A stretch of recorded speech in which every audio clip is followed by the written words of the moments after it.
This is a concerted effort by a bunch of union barons to bring down a Tory government because they've had enough and they are wielding power. I said a handful of people at the top of businesses who have no idea whatsoever how you grow businesses anymore. And their fiduciary responsibility to their shareholders is to put profit ahead of every other single possible moral responsibility that they have. There is inexorable conflict at play here between workers and owners. And this is what happens when the conflict boils over to the point at which one party breaks. So on my channel, I've done a bunch of segments now where I've been watching Talk TV shock jocks get absolutely annihilated by members of unions, union leaders on their own shows, despite the fact that Talk TV on their own segments decide to say that they've been dispatched or that they're demolishing these union bosses when they clearly aren't, because they haven't got a clue what they're talking about, and they're just paid propagandists for the Murdoch Empire regardless. But anyway, there's another one on the chopping block today. This content is going to last forever, I assure you, because they keep giving me the content. I'll continue reacting to it and exposing them for the lies that they keep telling, because they do continue to lie about union action, both people within Talk TV and outside of that, as we saw from the Darren Grimes segment a few days ago. And this is Jeremy Kyle. This time he's the next in the firing line. It's him against Dave Ward, who is my union boss of the CWU. We stan. He's an absolute legend. We'll watch more content of his later. So yeah, another one of these. Time to bust some mistruths and show Mr. Kyle, famously the man whose TV show got cancelled because people who were on the show killed themselves after being on. We're going to watch this segment and we're going to cut apart his arguments because they're incredibly paper thin. So let's go. 1 million working days could be lost to disputes in December, and we did on the show yesterday a sort of bad vent calendar almost every day. Today the Royal Mail postal workers are on strike, the Aberleo London bus workers have decided to down buses, and certain Scottish teachers are on strike. My next guest is Dave Ward, General Secretary of the Communication Workers Union that deal with postal, telecoms, financial services and tech workers. Dave, good morning. Welcome to Talk Breakfast. Thank you for coming on. Good morning. I want you to educate me. I see too many of these interviews where, people go, it's there. I want you to explain to me in basic terms. Let's start with the post office. I interviewed somebody from your union the other day that told me that part of it is not always about the money. It is also about job conditions and redundancies. And their big gripe was that the post office as an entity made a £500+ million profit. Presumably, as a union, you're saying, why don't you give us some of that, right? Well, look, let me educate you first of all, Jeremy. Please. It's now Royal Mail.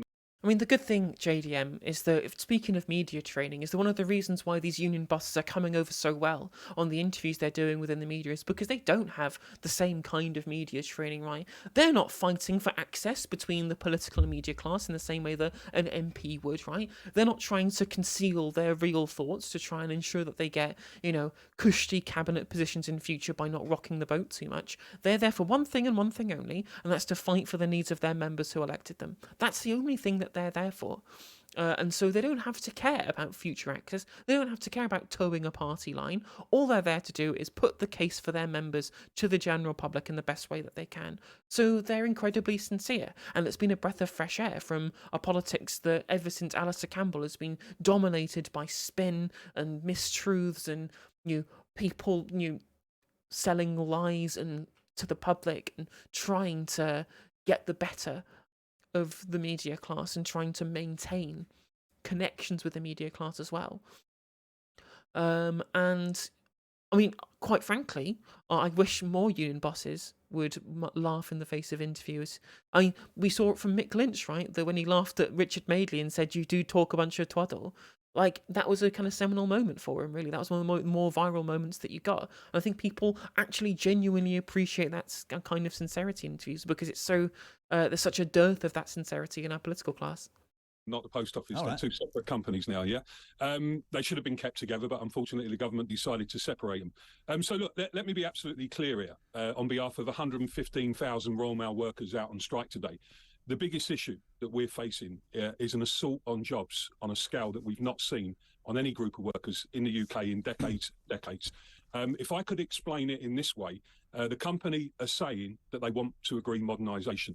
What that means to us, what they're asking us to agree in an agreement as so-called modernisation, is that we sack thousands upon thousands of hard-working postal workers who only 18 months ago were hailed as key workers in this country, collecting and delivering test kits. And at the same time, exactly the same time that we kick out those hard-working postal workers, they can bring in unlimited numbers of self-employed drivers who have to pay for their own vans, have no holiday pay, have no sick pay. They can bring in new entrants on less than 20% of the pay that our members get, working 4 hours a week later. And they can also retain around about 11,000 agency staff, not for Christmas, all year round. Right. So the other thing, can I just say? Yeah, go on. Yeah. We are defending the service here. Royal Mail is one of the iconic British companies. Right, so let me now ask. Defending. What we also won't agree, Jeremy, I must get this point in. All right, mate, no worries, go on. Workers won't forgive me. What we also won't agree is that they should start deliveries up to 3 hours later, and therefore abandoning the AM delivery period. And what we're saying is that makes no business sense whatsoever. It will destroy daily deliveries in the UK, and it will bring about the end of a 500-year-old public service. Right, now I'm going to speak now because I want to. It's such the best point as well, right? It's just the best point to make on this one. Is like it is an iconic British service, right? If you're trying to get the fucking patriotoids on side, talking about the Royal Mail being demolished institution is exactly what you should be talking about. Now, we've already seen in the previous segment that I did, right? But the main reason why these changes are being pushed through by the CEO is to try and drive up share prices at the expense of the workers, to make the sell-off of the company more attractive to the private equity firm from Luxembourg that's more interesting. That's the reason why they're trying to do this. It's nothing to because they believe in the business sense of modernization, or they, it's just naked greed at the expense of an institution, at the expense of a workforce, and overall actually at the expense of consumers as well. To do it around that way for a reason. So in terms of the business, right? You're saying that these changes that they want is an assault on your staff, and you're defending the service by going out on strike. Was I right or was I wrong when I said to you that the Royal Mail Post Office, there's a £500 million profit? That weakens their argument for not coming to the negotiating table. True or false? What have they offered you, and what do you want in financial terms? Well, it wasn't 500 million of profit. It was 500 million of given out in shareholder dividends, right? So that is like more. That's like the profit is more than that. Capitalists putting their greed before the needs of millions, colour me shocked. Well, exactly, right? Like the vast majority of this time, where I remember reacting to a Byline TV panel where they were just like, seemed absolutely amazed that companies weren't putting their moral responsibilities first. I'm like, this is just how capitalism works. This is why we need unions, is because you cannot trust capitalists to do things in the interest of the society at large, because their overall interest and their fiduciary responsibility to their shareholders is to put profit ahead of every other single possible moral responsibility that they have. That's literally how shareholder capitalism functions, right? If you want to change that, you can't just expect capitalists to be nice. You have to change the system from the ground up, right? It's a pipe dream to expect just there to be moral responsibility from a bunch of capitalists who, for example, if it was a CEO who wasn't putting shareholders' needs and shareholders' share value first, they would get removed by the shareholders who appoint them in the first place. That because they'd be violating fiduciary responsibility. It's baked into the system from the ground up. You can't just expect altruism from people who are, even if they wanted to be, which vast majority they don't even want to be either, they're completely hamstrung on what they can and can't do. Despite the assault and the sackings, what do you as a union want your postal workers to get? A percentage? I'm sorry to intervene again here, but you can't say despite the assault on jobs and sackings. It's not warranted. No, I'm not saying that's right. I'm asking what you're asking for money-wise. That's the main issue that our members are fighting for. Right, okay. Now, on pay, the company have offered us 7% with a £500 lump sum to accept all of the changes that we've been talking about. Those changes also include them being spied on every second of the day and bared down upon by the use of technology. Just remember, loads of the members are people who might be losing their jobs, right? So the additional 500 lump sum and the 7% means nothing to the people who are losing their jobs. It also means nothing to the additional agency workers that are being brought in on worse contracts with 20% less pay, who are being used to fill the gaps as well, right? As I think Dave Ward's going to make the point here, it's really important to know that pay is the least of the demands. I think the vast majority of the posties would actually accept far lower pay increases if it meant that they would avoid the rest of the changes that are being made to their work-life balance. Technology while they're out on delivery. What would your workers say to many tweets and emails? And we will do this, Dave, as we've always done it, backwards and forwards, because I'm not interested in just a big shout fest. What would you say to people who tweet this morning and say, surely in these times of supreme difficulty, this is a concerted effort by a bunch of union barons to bring down a Tory government because they've had enough and they are wielding power, and have they any conscience, because you're creating yet more misery on the British public, who will end up having no respect or patience or even interest in what you're arguing for? What would your response be? Well, I mean, the first point is that the strikes are the fault of the government, in large part, right? Obviously, I think the Royal Mail dispute, obviously the main fault of the government is because it got sold off to a private company in the first place, where it never should have been, for way less than it should have been, and also whilst also making sure that the taxpayer was still burdened with the pension fund as well, right? Like, the government are to blame for huge amounts of the strike action, especially when you look at the railways, right? The misery that people are experiencing is the result of poor government policy at the end of the day. And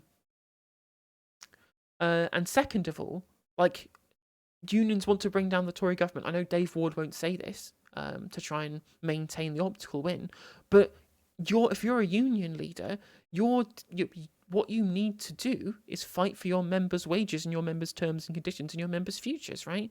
If fighting for your members means fighting to try and bring down a government that doesn't work in your members' interests, then that's in your interest to do it too. Like, as I mentioned last time, I covered Talk TV, right? When Ian Collins was talking about it being anti-Tory rather than anti-worker. These things are one and the same. The Tories are the party of the bourgeoisie. They get funded by the bourgeoisie. Their policy is inherently favourable to the bourgeoisie. They cannot be. They will never do anything in favour of working people, because that's what their donors are paying them not to do, right? So the idea that you'll get any proper concessions out of them is nonsensical. So if you want to be pro-worker, you have to try and be anti-Tory. But that's a position that you have to take. Dave? Well, I'd say to those people, you're a very small minority of the British public, because we know that. I'm not sure they are, pal. That's the problem. We do know that. I mean, they are actually. I mean, as Dave Ward is saying here, they are absolutely a small minority. Like, we literally have polling showing that there's huge public support for the strikes, and posties are get higher support than the train staff do for the RMT. That they are. Maybe the ones who watch your programme might be like that, I don't know.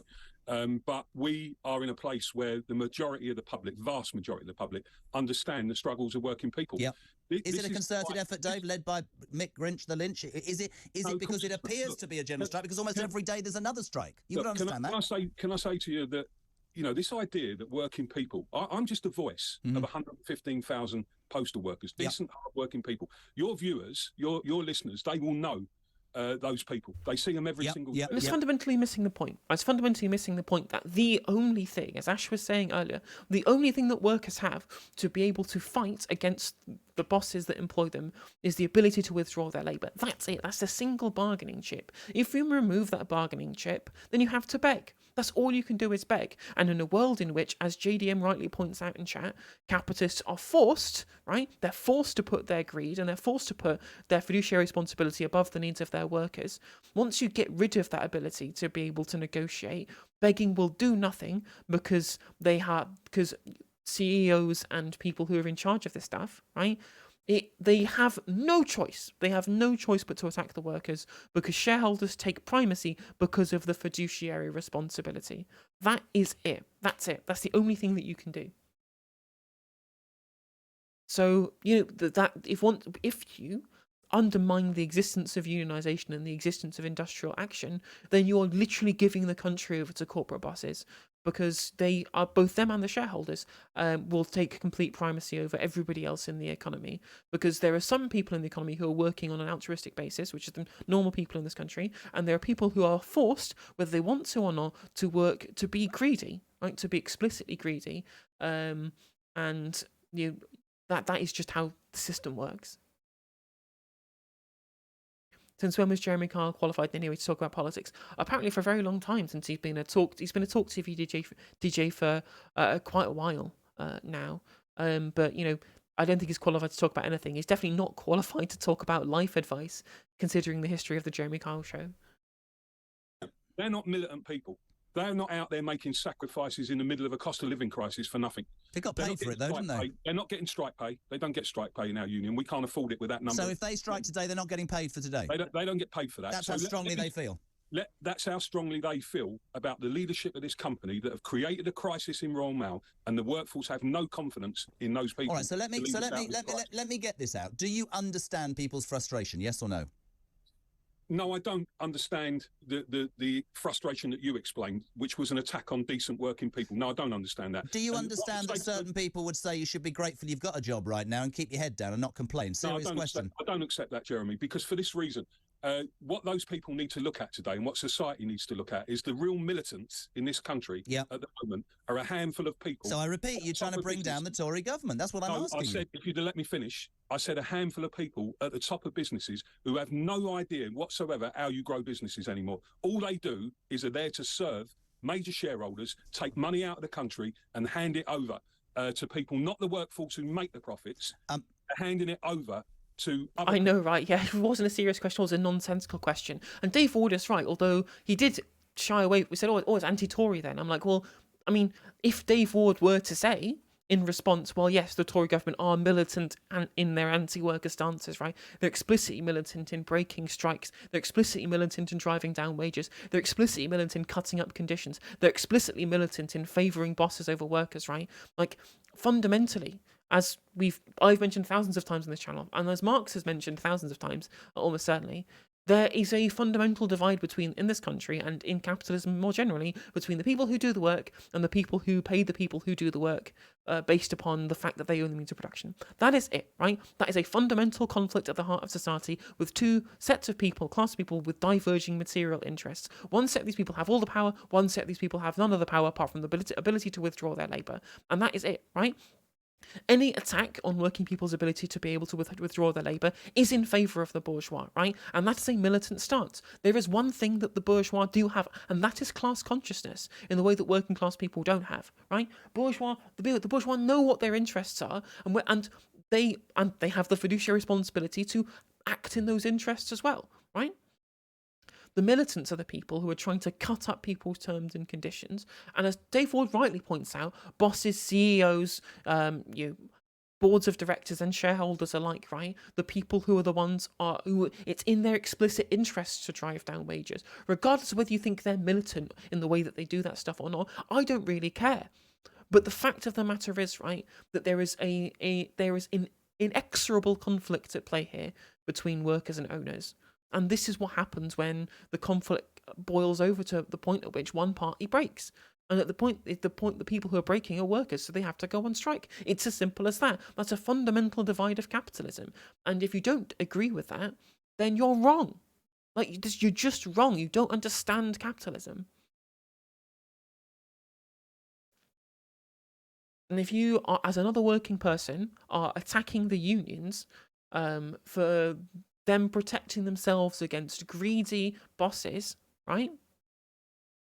Greedy, unscrupulous bosses, avaricious bosses, right? Then you're a cuck. I'm sorry. You're a complete fucking cuck, my dude. These bosses are having sex with your partner right now in front of you if you are attacking the unions in this dispute. I'm sorry. That's what you are. This is cuck behaviour. Absolute cuck behaviour, right? The fact that there are like small business owners right now saying they still support the posties, but because they use the postal service and they want to get access to the AM deliveries, right? It shows that the CW are not only correct on wanting to fight for their workers' own self-interest, they're also right about the business sense of this stuff as well, which just makes the dispute even more ridiculous. People who are not interested in the future of this service. Andy in Southampton says, can you ask this gentleman how much he earns and whether he gets paid on strike days? I don't get paid on strike days because I give up my money. I earn £107,000 a year as a salary, very high amount of money. I totally accept that, but it's done very transparently. Our members, our branches can come to our conference any year and tell me I'm not worth that. We can't do that to the CEO. I'll tell you now, our members would sack the CEO. One of the things that could save Royal Mail in the future is a new governance structure where postal workers and customers... But again, liberals do not believe in a fundamental axiomatic belief in democracy. They don't. Like, I believe that I don't think that Dave Ward should earn that much money, right? But, the rest of the membership of the union that I belong to believe that he's worth that amount of money to them to fight on their behalf. And if that's the democratic will of the union, which are some of those democratic institutions in the country, then fucking so be it. I don't care. Or at the end of the day, like, as long as the union are fighting for my rights and fighting for my pay and fighting for my jobs and conditions, my material interests are served by doing so. Simple.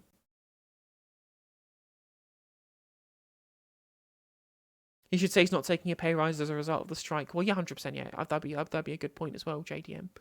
But the idea that somehow union leaders being paid money to do the job that they've been elected to do, being given the salary that has been democratically decided that they should have, as if that somehow is somehow hypocritical in some way, is completely nonsensical. Service, we're actually on the ball. So would it be fair to say, Dave, and the reason I've done it this way is because there's no point in having a shout fest, and I want people to try and understand. I've made the point to you that people, and please let me speak, people who are really struggling to heat their homes or even pay any bills are going to go, well, they've got jobs and they're asking for unbelievable amounts and we're doing this. But what your point this morning is, this is not just a concerted effort to get 19% like the bloody nurses have asked for. You've been offered 7% and a £500 lump sum to accept massive changes, which include laying off people, changing hours, etc., etc. We go back, because we've given you that air grab. We go back. I've asked you whether it's concerted. You haven't answered me that. Does it not strike you as slightly strange? Well, not strange. The rest of the public can see. Every bugger's on strike. That's the point. What we think is, what certain people think is, this has to be an agreement, because what did we have this week? Coffin workers, people who work for Shelter, the homeless charity. Everyone's going on strike. Is it now the time to get this government? And whether it is or it isn't, do you understand people's frustration? Yes, the workers, yes, but also the people who aren't on strike. Do you understand their frustration, Dave? That's all I'm asking.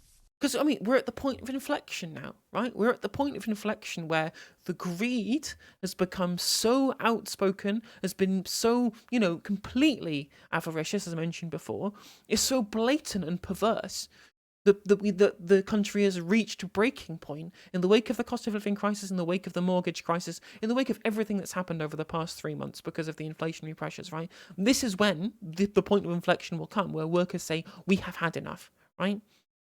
There's a reason why there weren't strikes, throughout the pandemic when everyone wanted to keep the country going, right?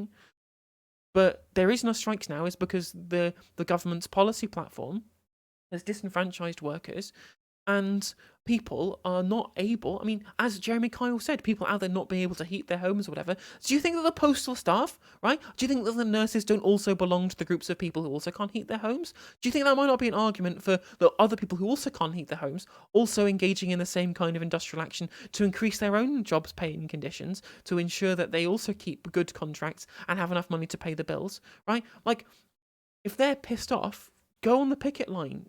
Organise in your workplace, strike as well, get your pay rise. Simple, right? That's what we should be doing. Look, you said a number of things there. I think you said the bloody nurses. 19%, you're not going to get it. We can't afford 19%. Hang on a second. People ask. I mean, we can afford 19%. We can afford 19% because the government controls the fucking money.